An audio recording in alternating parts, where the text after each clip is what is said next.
Bro Kabaddi League season 11 அதற்காக Bengal Warriors team தங்களோட coach and assistant coach யாரு அப்படிங்கிற அனௌன்ஸ்மெண்ட்டை கொடுத்துருக்காங்க.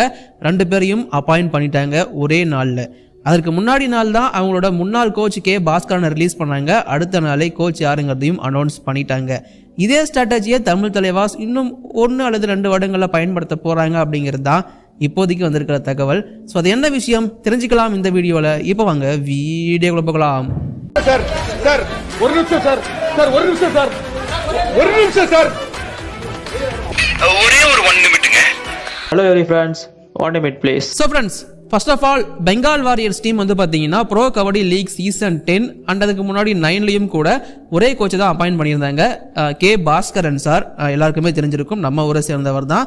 ஸோ அவரை தான் கோச்சாக அப்பாயிண்ட் பண்ணியிருந்தாங்க. அண்ட் அவர் கூட சேர்ந்து அசிஸ்டன்ட் கோச்சா பிரசாந்த் அப்படிங்கிற ஒருத்தரை அப்பாயிண்ட் பண்ணியிருந்தாங்க. ஸோ இந்த 2 பேரும் தான் 2 சீசன் வந்து பெங்கால் வாரியர்ஸை வழி நடத்திட்டு இருந்தாங்க. பட் இருந்தாலும் சொல்லிக்கிற அளவுக்கான பர்ஃபார்மன்ஸ் டீம் கிட்ட இருந்து வரல. ஆவரேஜ் பர்ஃபார்மன்ஸ் தான் வந்துருந்துச்சு. கே பாஸ்கரன் சாருக்கு 1 இயர் ஓகே பரவாயில்ல பார்த்துக்கோங்க அப்படிங்கிற மாதிரி கொடுத்துருந்தாங்க. சீசன் 10லையும் வந்து பார்த்தீங்கன்னா கடைசி வரைக்கும் கிட்ட வந்து பிளே ஆஃபுக்கு போக முடியாமல் வெளியேறி இருப்பாங்க.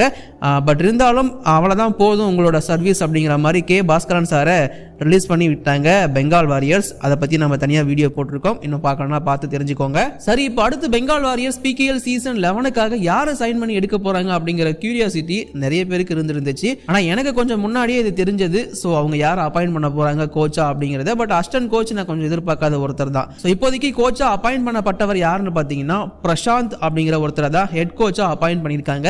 இவர் சீசன் 9 மற்றும் சீசன் 10ல் பெங்கால் வாரியர்ஸோட அசிஸ்டன்ட் கோச்சா இருந்தவர்.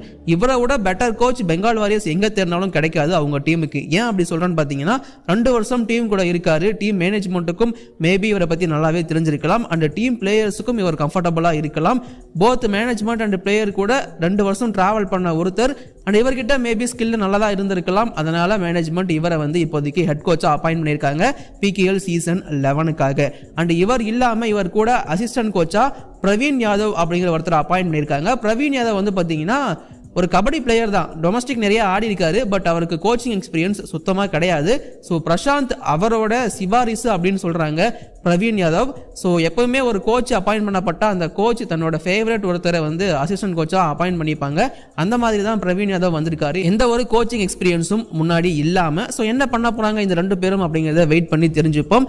அண்ட் இது எப்படி தமிழ் தலைவாஸ் கூட கனெக்ட் பண்ணோம் அப்படின்னு கேட்டீங்கன்னா, இப்போ தமிழ் தலைவாஸ் வந்து 2 கோச்சா அப்பாயிண்ட் பண்ணியிருக்காங்க. சீஃப் கோச்சா உதயகுமார் சாரையும் இங்க ஸ்ட்ராட்டஜி கோச்சா தர்மராஜ் அண்ணாவையும் அப்பாயிண்ட் பண்ணியிருந்தாங்க. அது உங்க எல்லாருக்குமே தெரிஞ்சிருக்கும். சேரானா இங்க ஆல்மோஸ்ட் மெயின் கோச்சா தான் கருதப்படுறாரு. அதை பத்தி நான் தனியா வீடியோ போடுறேன்.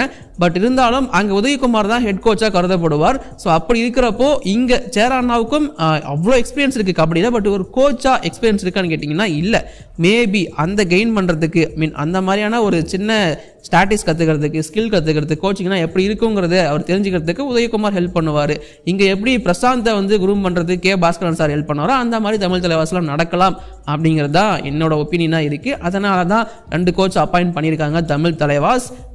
ஸோ கண்டிப்பாக தமிழ் தலைவாஸ் இந்த டைம் ஒரு பெரிய பெர்ஃபார்மன்ஸ் கொடுக்க வாய்ப்பு இருக்கு. அதெல்லாம் வெயிட் பண்ணி தெரிஞ்சுப்போம். தமிழ் தலைவாஸில் 2 கோச் இருக்காங்க இப்போதைக்கு. ஒவ்வொரு கோச்சுக்கு என்ன வேலை என்ன ரோல் அப்படிங்கிறத தனியாக வீடியோவாக போடணுமா கீழே கமெண்ட்ல சொல்லுங்க. கண்டிப்பாக நான் அதையே போடுறேன். இப்போதைக்கு இந்த வீடியோ நான் முடிச்சுக்க. வீடியோ பிடிச்சா லைக் பண்ணுங்க, ஷேர் பண்ணுங்க. என்னோட குற்றம் குறைகள் கீழே கமெண்ட்ல சொல்லுங்க. தேங்க்யூ.